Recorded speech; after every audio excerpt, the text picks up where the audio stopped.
Hello, and welcome to another episode of the Atomic Cast. It's Tom, and I'm joined today by Dave. Dave, say hello.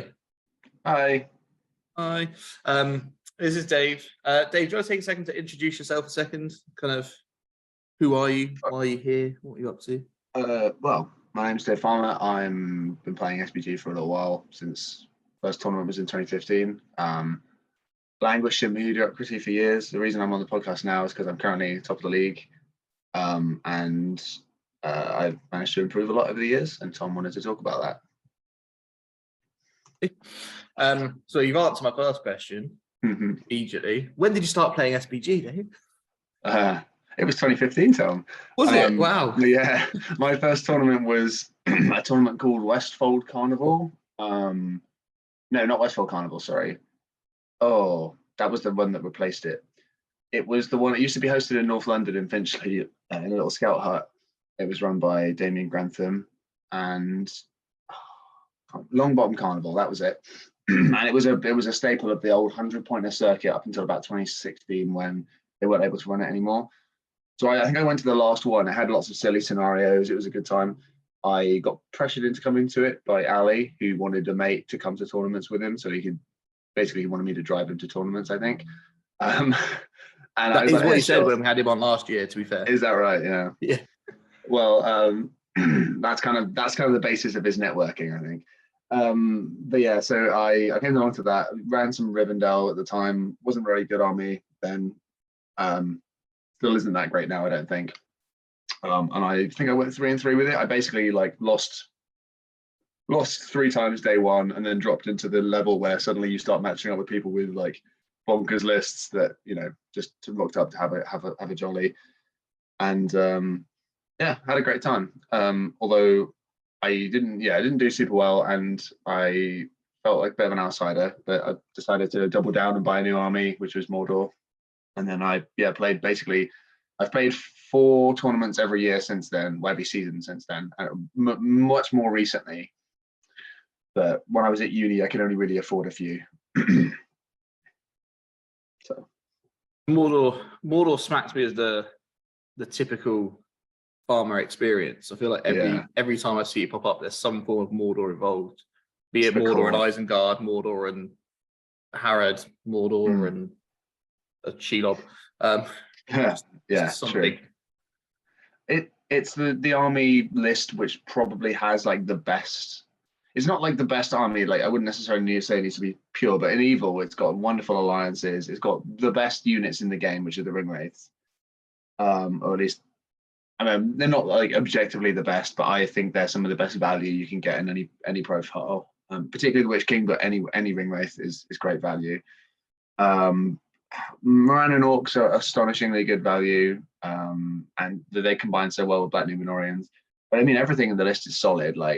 Even stuff like Morgul Stalkers, which get overlooked constantly because they're basically just more expensive hunter orcs, who they pay a point for a courage and they pay a point for Elven Cloak. They're not great, but they're still better than a lot of the shit in other lists, And Ali's TO list had a lot of them at the weekend. This one just gone, and he came 4th. Obviously, before he removed himself from the standings, he casually went 5-1 at his own tournament. Which I think was quite I didn't know who the ringer was, but I was kind of obviously we had a couple of guys there. The things kept coming up, and I just kept seeing ringer going up at second, 3rd, and 4th and stuff like that. Who the hell is the ringer at this event?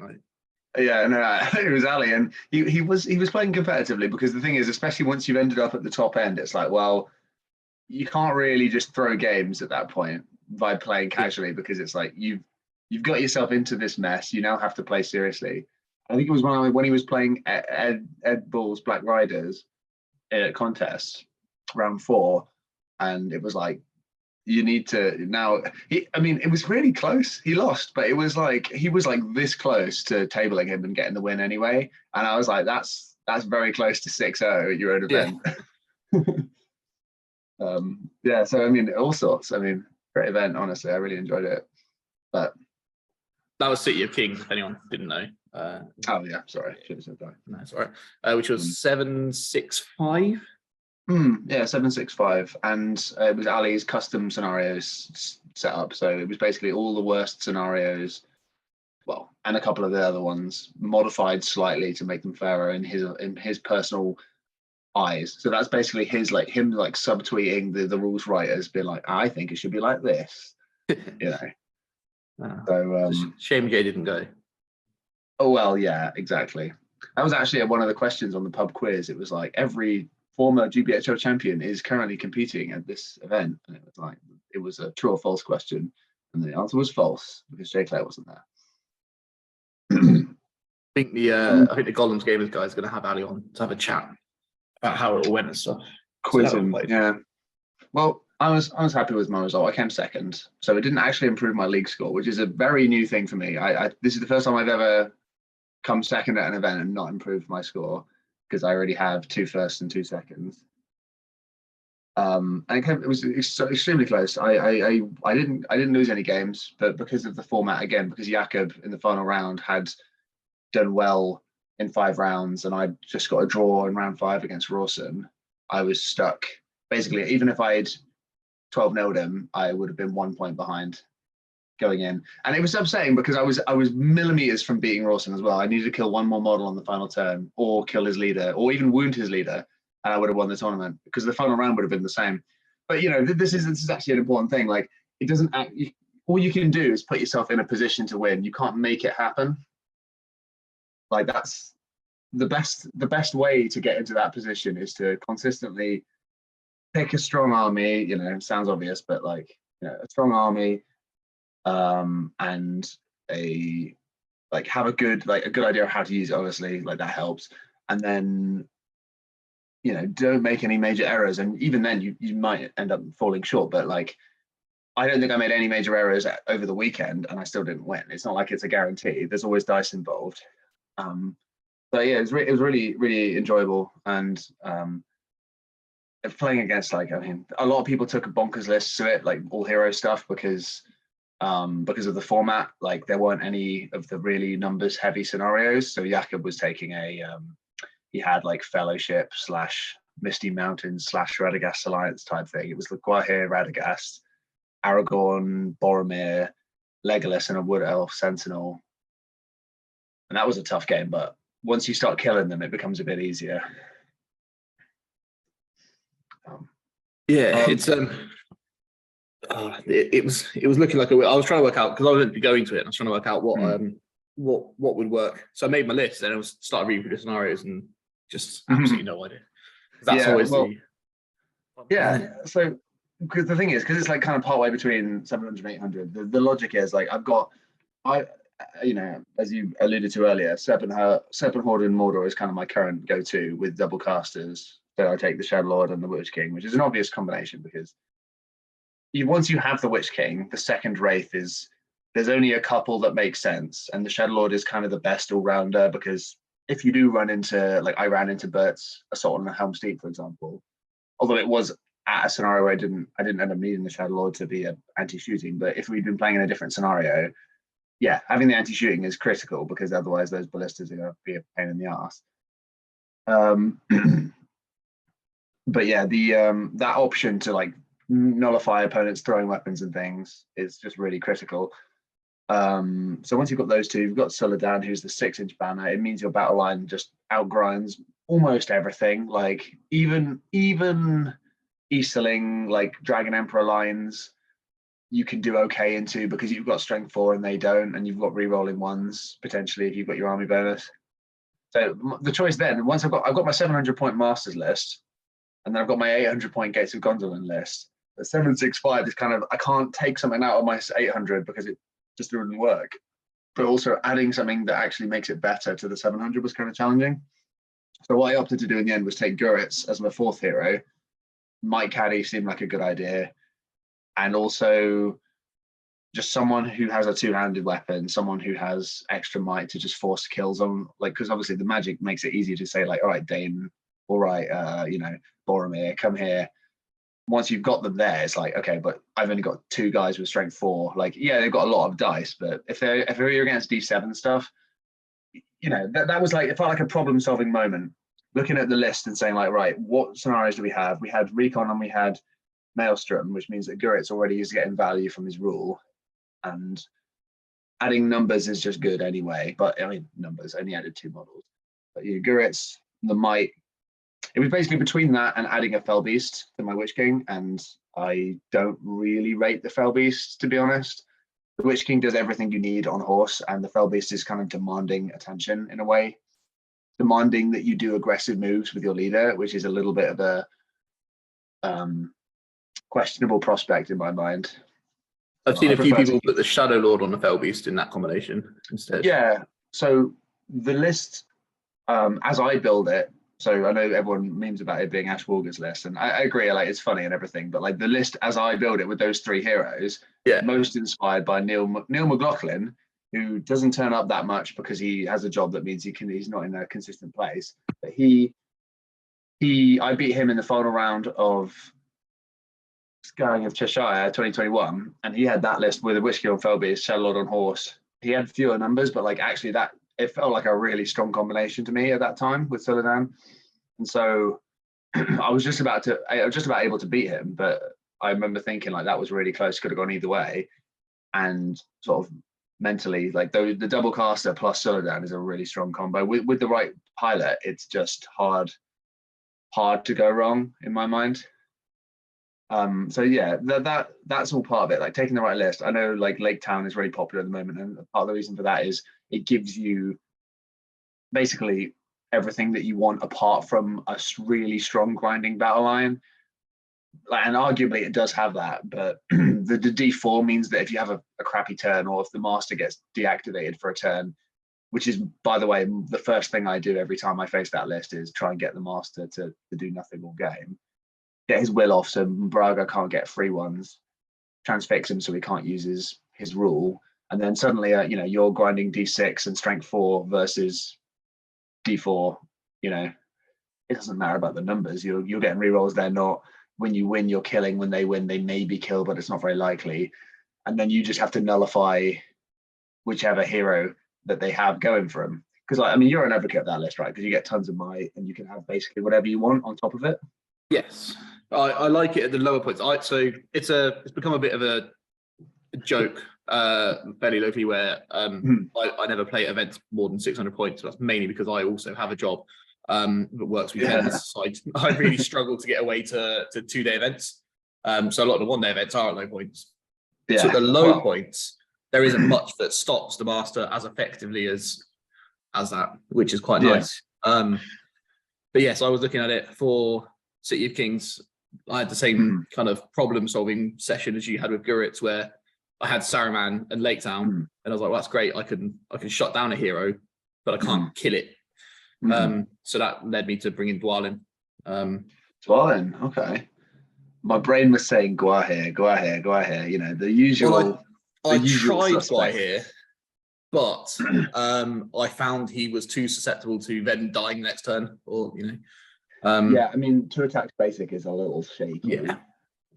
If you don't have your special all sixes dice on hand, he can be a bit like it feels like it's a ticking time bomb. As soon as he goes over the line or onto the end of the line where he can get surrounded, it's like I found he was too easy to trap as well, with that big base size. Yeah.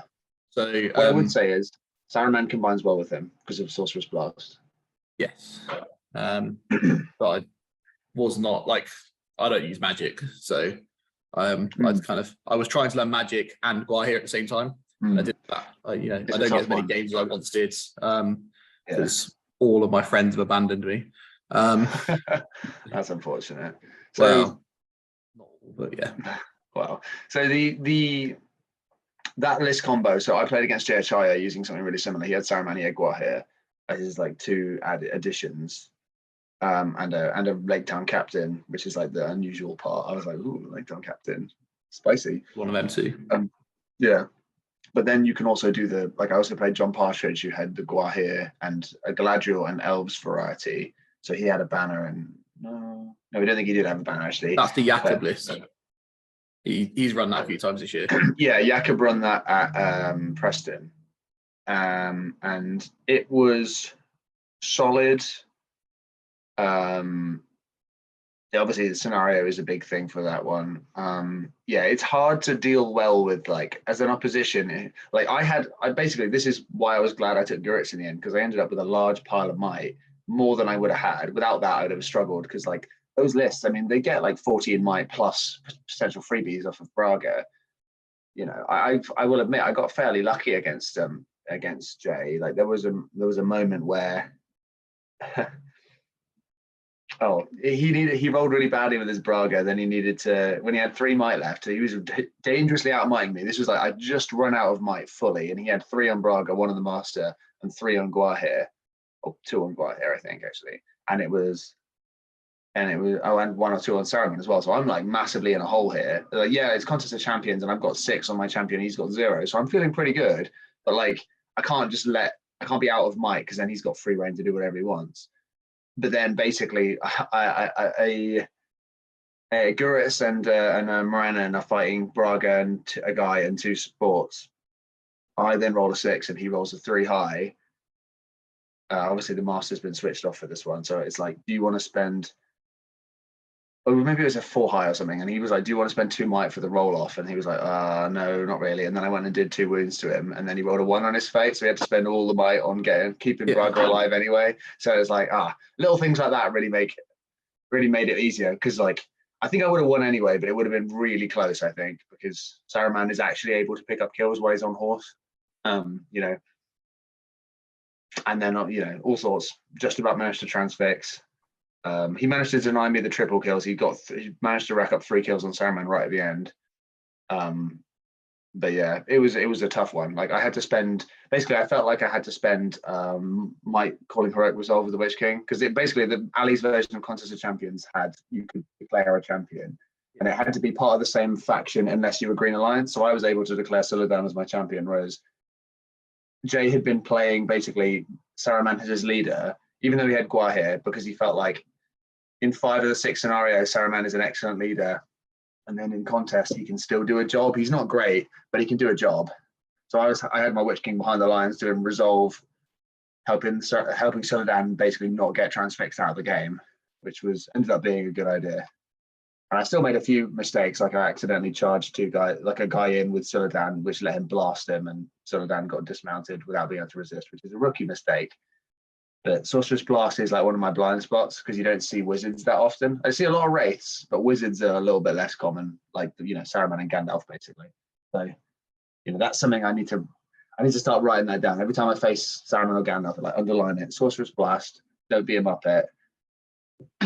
Stop putting random heroes in random scrubs in with your main heroes versus a blaster. But yeah, so I guess I'm getting way out on the limbs here, really. I guess to bring it back around, I've done much better in the last 3 years, like 3 seasons, than I did before. And the main reason for that, in my mind, is I play a lot more, like tournaments. Yeah. I don't play loads of practice games, because I find if I play it too much out of the tournament scenario, I get really burnt out and I feel like I can't be asked. I don't imagine that would happen quite so much this year, because I've got so much to play for. But last year I was sort of like trundling along, not doing super well. I'm doing okay. I had a 3rd place, and then when I was just taking my ordinary armies, you know, nothing special. Like Cirith Ungol is a good army, it's fine, but it's not like a powerful army. But then I won Contest of Champions with it, and I fully admit I was fairly fortunate to do so. I was tied with Sam Grattan in the end, like in terms of. But it came down to like VP diff, I think it was. Yeah, it did, because we had the same number of leader kills. I think we had 5 out of 7 leader kills, or 4 out of 6. Or I can't remember. Was it 7 rounds or 6 rounds? 6. Okay, so we got like 4 or 5 leader kills, which was an interesting method for getting an extra TP. I quite liked it, actually. That's back again this year, so yeah, rejoice. Make sure I take the list for it. Although, you know, we have to feel if the meta has changed. But anyway, that basically put me in a position. I was like, oh, actually, I'm now in a position to compete for the league. It's the same thing what happened to Will last year. He basically wasn't intending to compete, but then he won a tournament and suddenly realized, oh, I'm actually quite well positioned here, you know. And so suddenly he went for it. Whereas this year, like last year, coming second, I was like, oh, because I kind of fell off at the end. Like my last 2 tournaments were like, I won't say they were really unlucky, but it felt like it faltered right at the very end. Like my Sterling, which a tournament I wouldn't normally go to because it's a really long way, but because I was in a position to compete with the league and Will's going, I'm like, oh, I'm jumping on this. Jamie Wiggins is offering to drive the 6.5 hours like an absolute champion up to Scotland. So I'm like, screw it, I'll get in the car, I'll go there. And then we my second to final round, I got 3 wins day one, and then a draw game 4 because it was against the Vanquishers, and that's a really tough scenario to win at. With Destroy the Supplies, I maybe made some mistakes, but it's a really tough army to play against. And then it was game 5 of domination. Like right on the last turn, I got unlucky and it fell from a win to a draw. And then rather than getting to play Will for all the marbles, the champion game, suddenly I was having to face Ed with his to the death with Sauron and 2 Ringwraiths on Felbeast and an Orc with Banner who hid behind a wall. And it's like, that was the moment where the title just flew away.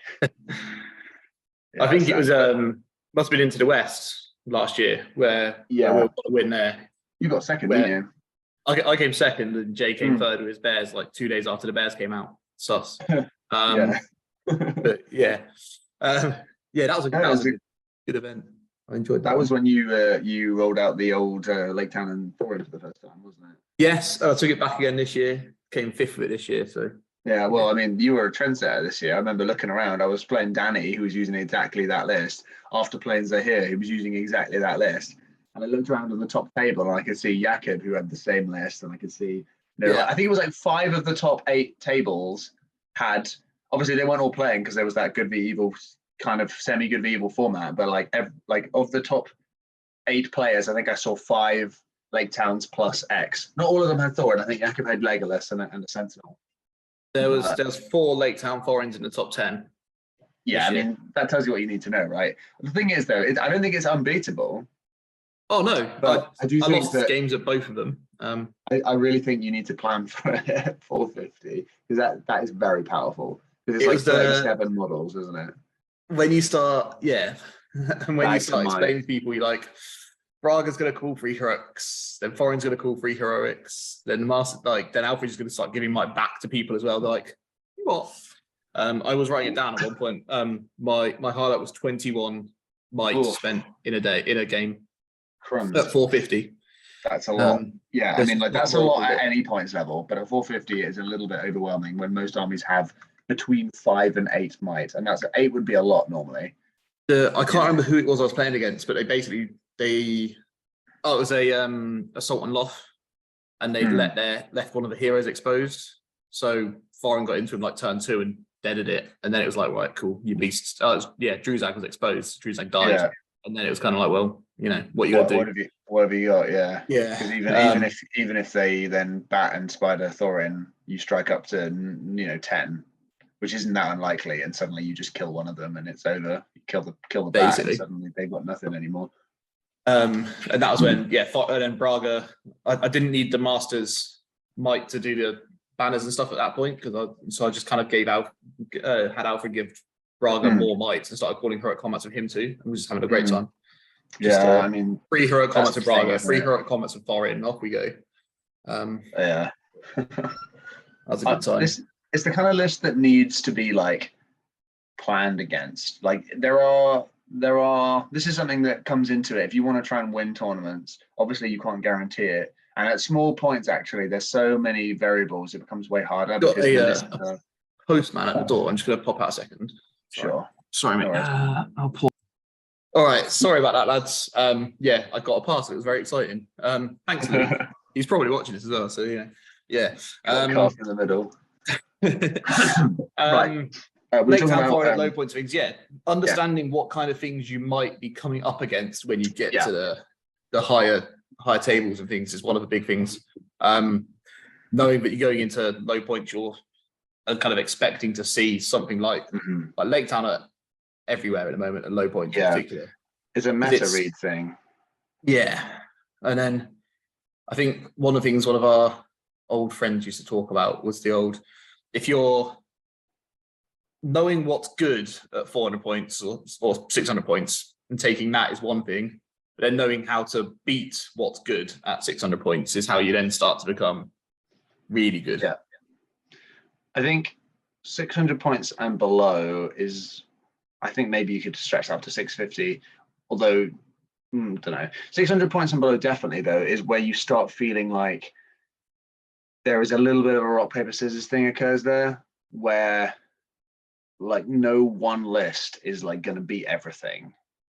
Arguably at 700, 800, you start looking at and thinking, okay, there are actually lists that you feel like could just beat anything. They're like genuinely all comers, but smaller points, that doesn't necessarily exist. So you have to make a trade-off where you pick something that you personally like a playstyle that you like, and you say, right, I'm going to win in my playstyle. And if it doesn't work out, then it doesn't work out. Because sometimes you might, like when I use Kirith Ungol, for example, like 600, I think it's really good. You get a lot of models down, but it's not unbeatable. You know, it's very far from it, in fact. And there are things that will give you a lot of problems. But you're thinking like, right, well, if I come into like Rivendell Knights, who can like, an unfavorable scenario where they can just pin back and just blast away against D5 everywhere, that's really painful. Or, I mean, for example, the GP was 600 points. I lost in the final round to Jake again. And Hunter Orcs, really tough. Because basically, if you don't take the advantage and kill them when you've got your fight 4, they're going to kill you back and harder. You know, Hunter Orcs kill very hard when they win fights. And they have so many guys, you know, it's not like you can kill the front rank who are the dangerous ones and then the back guys are spears. It's like, no, every single model is dangerous. Arguably, the heroes are the least dangerous part of that list, which is kind of interesting.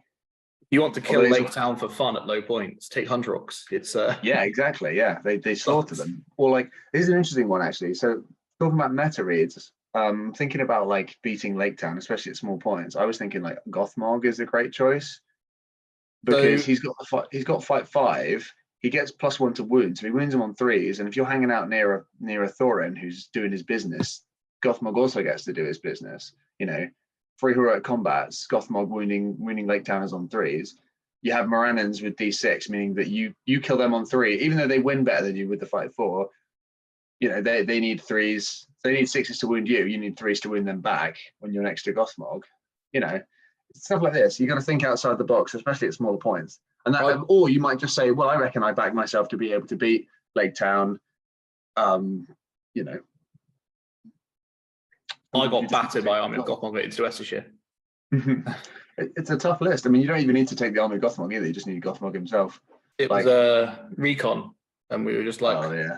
I didn't manage to make it on the boards very quickly, so he was already halfway across the board by the time I got to it, and then kind of wandered straight into my face. And yeah, like you said, wounding me on 3s, and just kind of the whole line just disintegrates. You can't do 3 hero combats with foreign because otherwise Gothmog's doing 3 hero combats and he's killing you faster than foreign's killing Rannons, and it's just kind of I almost managed to die in the middle of a table and only lose like 1-0, but but no, he managed to just get one guy off, I think it was. So yeah, just made it a 4-0. Yeah, it was pretty brutal. Yeah, so that kind of thing is important. Obviously, like list building is part of it, playing a lot is part of it, and like I guess having a game plan in place. Like often, I mean, this was even more important with custom scenarios. Like with the regular scenario packs, usually you kind of have a default game plan in your head. Like, what do I do in X, Y, Z? You know the scenario well enough because you've played it a bunch of times. If there are any custom scenarios or modifications, or I mean, rules packs. So like Olympus had its custom pools and it had veto, like a strange veto system and matchup system. So like, basically what I'm saying is read the rules pack, take in everything that they've changed and say, right, what do I need? So like, say for example, your Contest of Champions, if you're like, okay, I'm going to take an AOL list, that seems good because you've got an ability to kill leaders and heroes and stuff, but then you rock up at the final game and it's Contest of Champions and it's going to be, that's, if you're in a position to be playing for the tournament, are you going to be able to win at Contest of Champions with Assault and Lothlorien, like against someone else who's playing for the tournament? It doesn't seem very likely to me. And so like that would never be a great, if you were someone who was seriously trying to win that tournament, that could never be a great list for me, even though it has a lot of the tools you like. And the same is kind of true of Assault on Helm's Deep. Like, yeah, it's a great list. It's powerful. You can kill leaders with it and stuff, But when it comes down to actually, as Matt Light said to me, the game, you know which scenario you're playing, the game to see who takes home all the marbles. It's Contest of Champions, and that's not a great scenario for them. So you have to take that into account. And like I say, Ali's tournament, he made all these changes, and it feels like half the people there hadn't actually taken on board what they were and what that actually meant. So, for example, the prizes had 3 prizes, 2 on each side. Well, basically, the first part is he changed all the points. The 2 on each side you dig up on a 3+, it's a bit easier to dig them up. But they're light objects, and they're worth 1 point for being in your half, 2 for being in the opposition half, and 3 for getting them off the board. The middle one is the important one, heavy object, and it feels like half the people there hadn't even read the heavy object rules, considering they don't come up very often. It was a really important thing to know. Like, for example, people didn't know that you drop them if you get charged, for example, or you drop them if you want to charge. So you can't do the normal price thing where you pick it up, you charge with a hero, and then heroic combat, and then you're off. Unless you have a monster, because monsters treat heavy objects as light objects. So that's why we're going to go Guy here. But everyone wanted Guy here, yeah. But yeah, so for example, like I managed to put a mover, and that's why I took Abrakan Guard instead of Watchers of Kana, because I think Watchers of Kana are better in the list, but Abrakan Guard are burly, so they can just move full holding the prize. There's all sorts of tricks, but that was the main thing. Reading that one, I was like, I got to do my revision on my heavy objects, because that's going to be literally the win or lose in that one. Because realistically, you can't. Like last year, both sides. Yeah. Got to Contest Champions. Let's go to our Contest Champions event. Got to round 5 of 6, and people are coming up to me going, "Why on the score slip does it say, did you kill the enemy's leader?" Yeah, because you're getting bonus points for it, and you're like, "Are we?" Where's that? That's like, silly. This is someone who was in the top 10 at the time, like of the event. Yeah. Like they were pushing for the event win. I was like, "How have you managed to get this far without?" And he's like, "Well, yeah. I mean that's the thing, isn't it? Like, and this is by no means limited to people who aren't trying to win either. Like people who are seriously trying to win every event, like don't read the rules packs. Like don't actually not analyze. That sounds a bit wanky, but like properly take the time to figure out what's actually different and what that means for your ability to try and win the event. One time. Fairly soon, I'd quite like to write a rules pack and just put like somewhere near the bottom, if you put the word bananas in big letters at the top of your list submission, you get a bonus tournament point. Just see how many people miss that. Just to see how many people don't actually properly read it, yeah. Because like, to be fair to most people, I do tend to skim them. Basically, if I get a sniff that it's going to be a bit interesting, a bit different, I'll like, okay, I need to read this properly. Like, I open it and I'll like when I was looking at the Battle for Olympus, and I like get to the army selection, and it's like multiple armies, and it's not going to be evil in the normal sense. You have like a draft thing, and it has custom pools, and I was like, all right, I got to read this now, Whereas like, for example, Gates of Gondolin, it was like, this is an event, it's 800 points. That's basically the entire, the most interesting thing there was like 2 TPs for the person who won most sporting, which is a pretty standard thing at Worlds events, which I think is cool because it basically is just a tiebreaker. It basically bumps up, like if you manage to win all 6 or win 5 and 1, and you get the most sporting and someone who went 5 in a draw, I think that you deserve it at that point. I think that's a nice little thing because it's pretty rarely going to affect the outcome of the tournament. As far as I'm aware, it's only if that kind of thing only very, very seldom affects the podium, because I mean, podium players don't tend to get most sporting votes as much as the big one I remember for that was Imps a couple of years ago. Where, yeah. That was a fun one. I won that tournament, but I flipped second and third on the podium. That one. Oh no! Didn't it bump someone from 3rd to 4th and put the? No, 4th it was 2nd and 3rd flipped places. It was Sean Sproul jumped Nicky Mylan to go 2nd by getting the. Unless you're Nicky after. No, Nicky was definitely that one. Yeah, Nicky was still 3rd afterwards. That was my 2nd 100 that I'd ever been to. It was very exciting. Yeah. So like that's another one where you have to read the rules pack properly and think about it properly. So like there are 2. Imps has this thing where your leader day 1 you have to have a lieutenant, and then your leader's warband is removed, and it's sort of like a kind of non-escalation type event. Like escalation events tend to be like you're not allowed to remove anything, you can only add stuff. This is like you must remove exactly 1 warband, and then the list must still be legal afterwards and then you can add whatever you want to make it up. with your lieutenant becoming your leader day 2. And it's an interesting one because I really like it because it basically means that you can't just take a legendary legion that's plug and play. You can't just be like Dragon Emperor day 1, Dragon Emperor day 2, because that won't work. It encourages kind of creativity. Like last year it was 900, so suddenly you start seeing the Saurons. Like Tom Wag, who won the event last year, was like, I've got Sauron and a 24-man warband. Then he had Witch King and a Wild Rider captain and a couple of dudes. Basically nothing with them. Sauron and his warband is more than half of his army, and then suddenly Sauron is gone, and he just completely changed it. It was Barad-dûr, and then suddenly it was Angmar day 2. That was quite cool. He wasn't the only person who did that either, but like it's a cool way to run an event because it really encourages you to think outside the box, think laterally, you know. Because I wouldn't, you can't just run the tournament, you can't just run the list you were going to run anyway. You have to be like, what am I going to do? How am I going to win this? And then it makes it really hard to anticipate what other people are going to use. Like playing against Smaug and that tournament wasn't expected for me, because I mean, how are you going to run Smaug both days? But the first day he'd had the Witch King as his leader and then Smaug, and then the second day he had Smaug and the Knight of Umbar, which isn't the one I would have chosen, by the way. But you know, how do you in general? So you've got some of these big hundreds that are kind of putting in these funky rule packs. Yeah.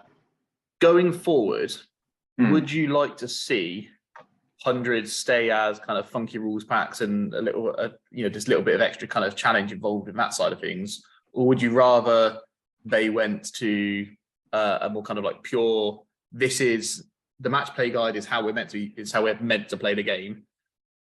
This is 100, therefore the 100 will be pure, clean, just fight each other, have a scrap, and let's go home. Yeah, I think there are levels to it. So there are kinds that I like, and there are kinds that I don't. This is a personal thing. I don't think you should get rid of it entirely. I think it's good to experiment and see what works well for 100.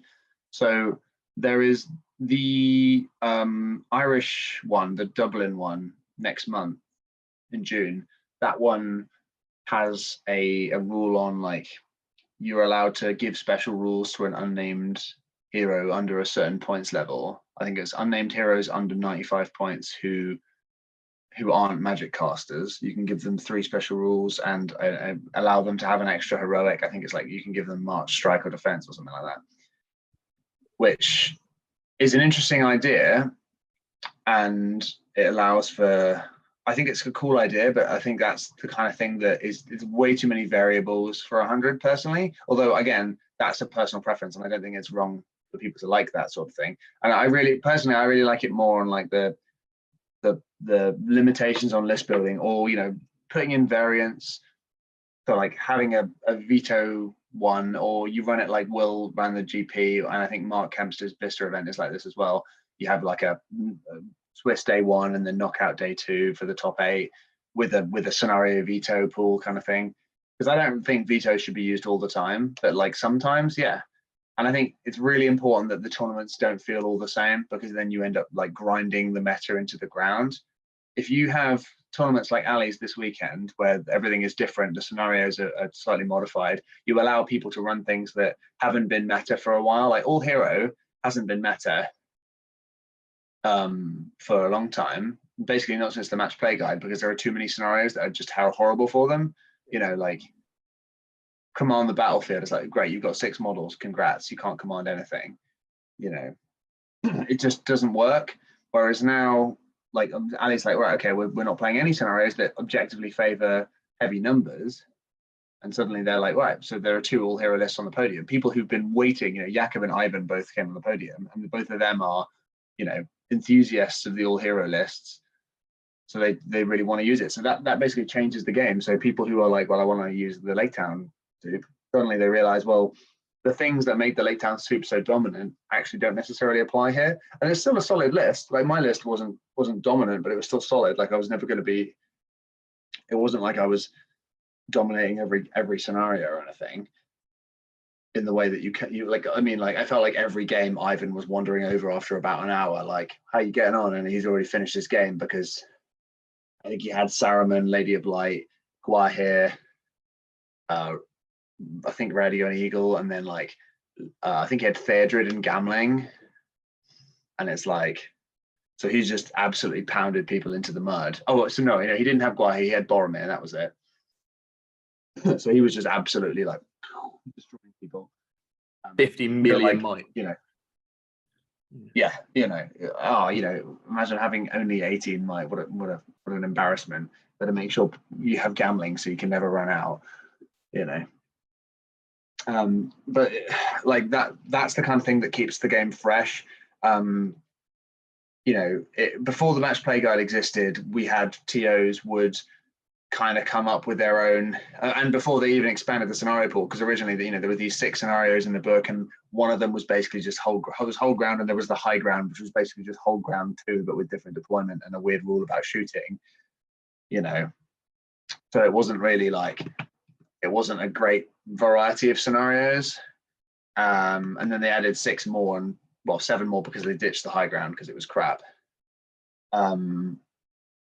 And that was when they had the 12 scenarios, and that was better, but also there was no real guidelines on how to do it. Whereas once the match play guide came out, so basically before that, TOs would make their own rules a lot more. They'd be like, we're creating our own scenarios, we're doing this, we're doing that, we're just experimenting.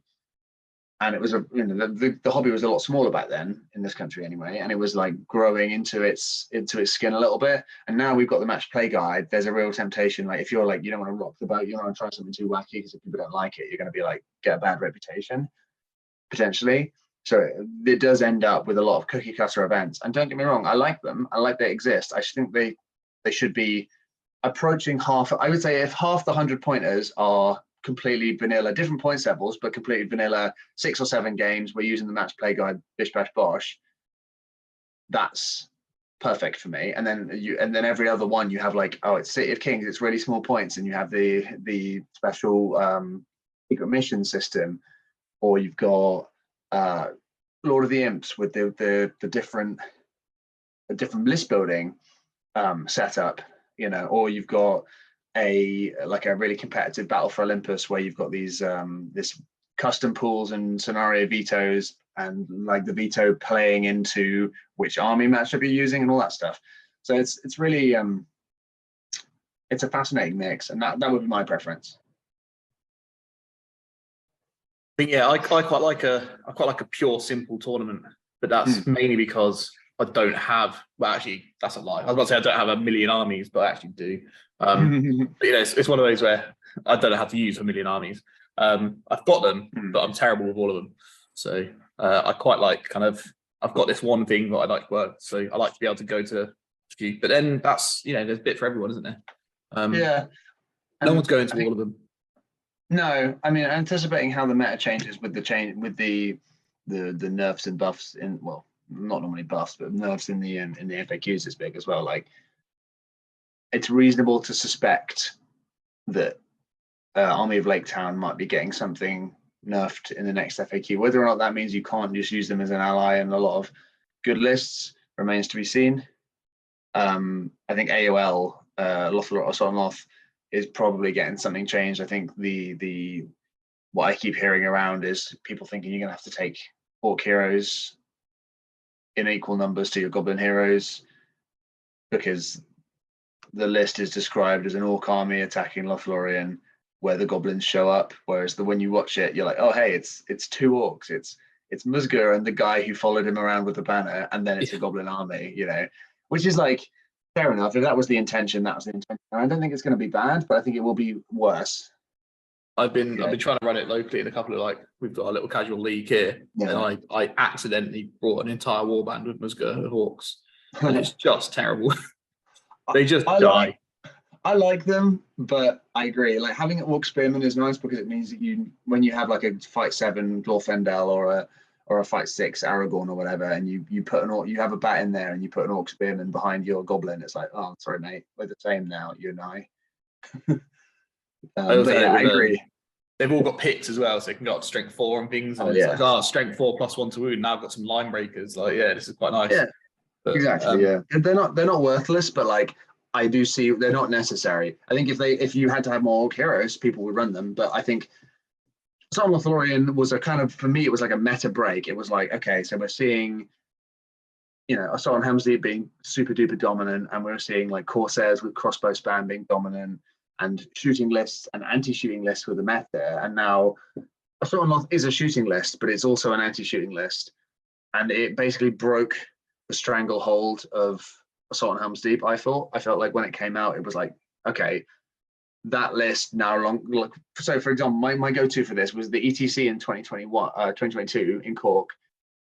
3 teams, 4 players each on the podium, and I think 9 of the 12 lists, not 9, sorry, 5. It was two of the teams on the podium had double lists, and one of them had one, and it was like the triple ballista 800 point with a bomb. They were basically identical. I think five pretty much identical lists on the podium were all the same as on Helm's Deep list, because it was good enough at combat and it was unbelievably good at shooting, and it could still get a lot of numbers on the table. The only thing it lacks is might. There was an event in Italy, I think, not too long ago, that had the top 15 places, bar 1 were Assault on Helm's Deep. That's insane. Out of like a 60-man field. That is unbelievably insane. And the only one was like blinding light like the hardest thing that they could come up with to counter it, essentially. Yeah, but that's a good example, because when you know that your meta is so saturated with ballistas, you think, right, well, I either take ballistas to compete, or I rock up with the wackiest Gandalf the White nonsensist list that I can come up with. So like that was one that the polls like, which is like Gandalf the White, Kyrian, and someone else, and it's like 3 a trebuchet and 3 or two bolt throwers and a trebuchet. Like you wouldn't run it at a normal tournament, but at an ETC where you know you're going to be running up against like ballistas, suddenly it becomes a viable option. You know, something that's really wacky and kind of rubbish suddenly becomes good, because Avenger bolt throwers and trebuchets are great into ballistas when you've got Gandalf the White. I just think it's an interesting thing. And that's the kind of meta. Obviously, that's a really niche thing. That's more of an ETC thing. But like, yeah, I think it's a valuable thing to consider, at least. Like, what would happen if I run into a meta list? What would happen if I run into a top player? Like directly into Assault on Loth, Lake Town go really nicely, and that's been a little accidental thing I find, because they're never going to outnumber you. Yeah. So you can go in, you're wounding them on 5s at worst. Like it's just.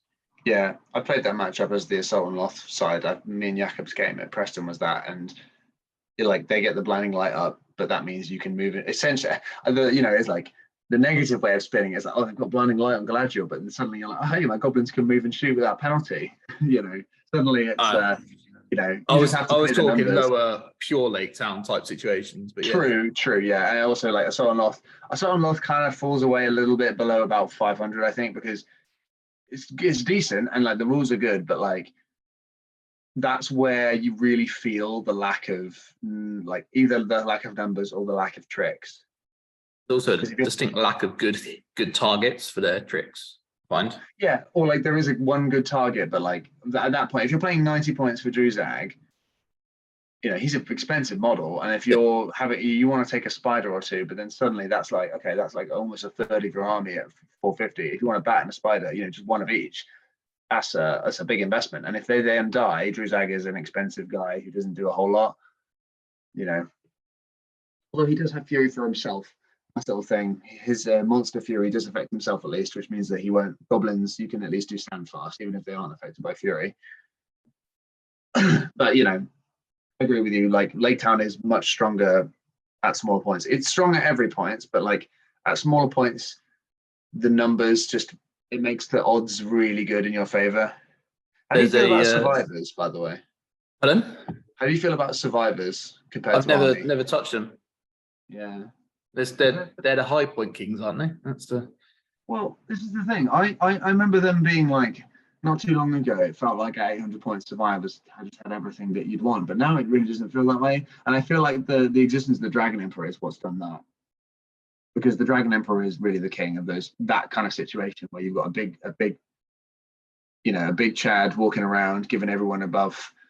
Suddenly, And the fact that they're D6, you know, D5 just doesn't grind well enough. I think that's the problem. Bard does a lot, but like you're asking him to do literally everything in that list. Obviously, Gandalf helps, but I had a look at it because there's a 805.90 coming up locally, which Bert is running. So I had a look at survivors for that instead, but it's yeah, I'm not sure it works nicely. It might end up being like some form of just 1,000 goblins. I mean, there's you love Goblin Town. I do love Goblin Town. They're so much fun. There's a 350 point 80 coming up just around the corner, which some of our local lads are going to because it's quite nearby. Yeah, and that's when I realised just how cheap the Lake Town kind of traditional Lake Town bubble is. Yeah, I mean, you can get everything in there, can't you? You get Braga 39 models at 350 points with Master Alfred Braga. That's criminal. That's villainous. Although, to be fair, if you do run into something that can actually deal with it, you're going to have a problem because you don't have any tricks there. Yeah, there's nothing. All you're going to do there is just grind someone. But yeah, it's a bit. If you come against a Goblin Town with a Goblin King, who's just going to walk around having a lovely time. Witch King's just going to turn off the Master, and then what are you going to do about it? Like, yeah. But, and you're never going to charge the Witch King either. It's like, oh, 9's everything. Great. But no, it's good. They're good lads. All right. Yeah, well, I mean, sorry, go on. Oh, I was just going to start. I'm going to ask you the deep cutting question now, Dave. Okay. Who's going to win the league? Well, I think I'm going to win the league, but it's going to be tough. And so for me, I think there's 3 or 4 people who are in a strong position to win the league currently. There may, like, obviously there's so many 100s, like, you know, challenges could emerge. But the kind of consistent performance you need to do it right now, I see 4 people. So it's that you, Ross, and Jakob. And Ed is the 4th person, potentially. Yeah. Like, Ed's definitely got it in him. He's got a lot of 4th places this year. I think the kind of lists that Ed likes are most likely to stumble. He doesn't take dependable enough lists. The lists he likes, like Black Riders and Beornings, are the most likely to go 5-1 or 4-2 rather than sticking the landing and going the whole way, because you're gonna run into someone who really knows what they're doing, and basically you're gonna need a favorable scenario to fall your way in that matchup. Whereas Rawson, Jakob, and I are a little bit more flexible with our army list selection and tend to take things that are more balanced, right? Like Jakob is very much just takes whatever he thinks is best. Yeah, he's got everything, so he chooses whatever. Rawson has fewer armies, but also has like a real raw talent. You know, he was only newcomer last year. You know, he's really adapted to the game extremely quickly. He's very limited in what he actually owns, but like he definitely is capable. You know, he does really well. He's got that world champion effect where he can take something that's good and make it great, and take something that's kind of average and make it really good. You know, he elevates the list slightly. I like to think I have that as well, but also, you know, it's a bit harder to say about yourself. From my part, I'm very happy with the list I'm using at the moment. At larger points levels, I think you can expect to see me using this a lot this year until something changes, or until people start building lists that beat it. Because for now, I'm going to take all the points. I can take the points and run at every opportunity using the same list.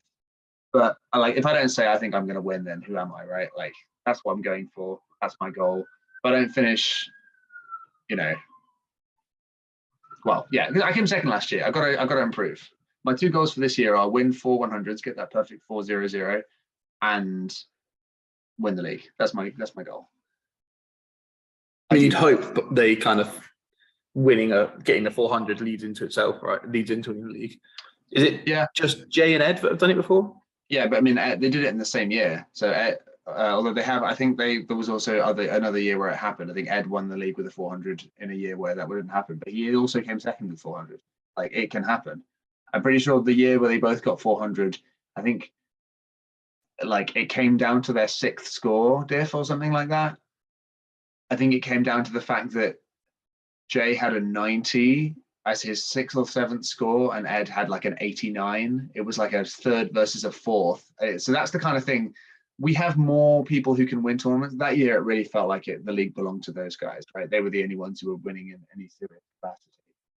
Like only 4 people 100 pointers that year. It was Jay, it was Ed, it was me, and it was Ryan Hinch. No one else won, and I didn't even do well that year. I got a 100-point win at the very beginning of the year, and then did nothing for the rest of it. That was 2018, I think. Yeah, I think it's become quite clear, like this year and toward the second half of last year, there are so many more people capable of podiuming at the very least 100 nowadays. So, for example, Ben Haslam's got a 1st and a 2nd. Like if he went on a charge and won another 100, he's immediately massively in the mixer. The only reason I don't consider him like currently in that mixer is because his consistent finishes haven't been quite as high. But like it doesn't mean anything. Like this game, if he went to every other 100-pointer and he got another 2 second places, he could well come like 3rd in the league, or got another 1st and a 3rd. That's probably league podium score, or if not 4th place. So that's not me saying that I don't think Ben's a good player. It's just me saying that I don't think I've seen the consistency there, but like it could develop, absolutely. He could finish higher than Ed, he could finish higher than almost anyone. With the 1st and a 2nd, you've got it. Sorry. With that kind of in mind, the increase, either it's the increased kind of average player skill or what have you. Looking forwards to future years of the GBHL, would you expand that top 4 score, or would you like reduce to hundreds, increase to hundreds? Like, so anything you would change? In Poland, they have a different system where they have, using our terminology, essentially they have a very limited number of 100s. I think they have 10 100s in a year, and then they have lots of 90s, like loads more 90s. And the way their scores work is you get 4. They don't actually use the scores this way, but this is using our terminology. Essentially 400s to your score, and then 2 have to be 90s. So it's like your score at two more regional events versus 4 like national events, if you want to use that kind of thought. Which is a thought. I don't know if that's the solution. It sounded good when he explained it to me once. Jakob, that is, sorry. But I don't know. The thing is, I think a top 6 score would be good in general. Like if you're going to keep the number of 100s as they are, which I think is a valid choice, having a top 6 scores is a good idea. But the thing is, I guess it kind of comes down to, I think that makes sense. I think top 6 rather than top 4, although that does hurt the ability of people who can only, like, for example, I've in the past only been able to get to 4 events in a year, one of which was an 80. So like, that makes it harder to compete. But I guess like if you can't do 6 events in a year, then you're not like trying to compete necessarily. Yeah, I think that's the kind of point. So I know I would certainly struggle to do 6 100s in a year. But what it would mean is I would then, from a personal point of view, go to less 80s or less 90. I would do less events for fun and go to more. Yeah. I would use that time, the limited time off I have, if I wanted to try and compete, or I might just decide that's it, I'm not bothering anymore and having fun. But I wouldn't say I'd ever. Last year I tried. Now it's more kind of I'll go to events and see what happens. But, I mean, I'm in the position where now I'm not going to go to any 90s or 80s because the time I have for this game has to be on the competition. And I'm going to a lot of 100s this year. Possibly is a mistake. It helps for me that my main other hobby is ultimate frisbee, and I am currently crippled in that my knee is awaiting surgery, so I can't play, which means I have a lot of time. Like any given weekend, it's possible that I could go to a tournament. I don't have to worry about many other things. Intensely jealous of those younger lads who've got no kind of responsibilities at the weekends, no wives and children and things to look after or anything like that. Just kind of they don't have money though. That's the thing. Yeah. I'm never sure when I see them. People imagine coming from Portsmouth up to Preston. That's such a long way. But they're doing it. They're in it, lads. They're good fun, bless them. It's good. Oh, it's good to see him. Yeah, it was great we had a wicked time at the Masters, karaoke and everything. Fabulous time. Love those guys. Shout out to the Golems Gamers podcast. What are 2 episodes in now? 2 episodes in after like 3 days. Yeah. Well, that second one's about 3-4 hours long or something. I know. I opened it and I was like, I'll get around to it. I still haven't finished it. No, I listened to a pod on the way in and out from work normally, so probably about 40 minutes of driving each day, and that's like 5 days at the office. And by the time you're done, they'll have 2 more episodes out. It's it's insane, but it's funny. I now I used the phrase lemon in casual conversation, and they got you. They've got you. Yeah. Yeah. Well, well. All right. We should probably wrap things up there. I think we've been chatting for good. That's Otherwise, cool, we'll go for a few hours. I'll let you get ready for work. Yeah. Well, have some lunch and stuff. But no, thanks for joining us, and good luck with the rest of the year. Thank you. I appreciate you backing me for the league in your last podcast with Bert. Yes, the year of Farmer. That's what we've been saying. Although it does look like, Man City have won the league, so if Rawson wins, we know why. He's got too much hair. Why? What's Rawson? That was your logic. You said Guardiola. You didn't want 2 bald frauds. Oh right. Yeah. Is that a thing I said? Okay. You did say that, yeah. And then Bert had a tangent about Rawson's chest hair, and I was like, all right, Bert, wrap this up. Let's get it going. Yeah, no, that makes sense. But yeah, they're now City have won the league, and I'm heartbroken, and life's not worth living anymore. Then we had a good start to the year. But oh yeah, you had a good most of the year. Anyway, it's not a football podcast. I'll let you wrap up. Maybe we'll start one of them soon. Get me on. Yeah, as always, like, subscribe, do the other stuff, ring a little bell, you get notifications. It's great. If you want to order any stuff, buy it from me because I like that. Come say hi at events. Come say hi to Dave at events. He might ignore you. He might not. Who knows? I'll say hi. And then tell you to go away, you scrub. Get down to the bottom tables. You're not worthy. But yeah, brilliant. Cheers, guys. And I'll press this button here. Bye.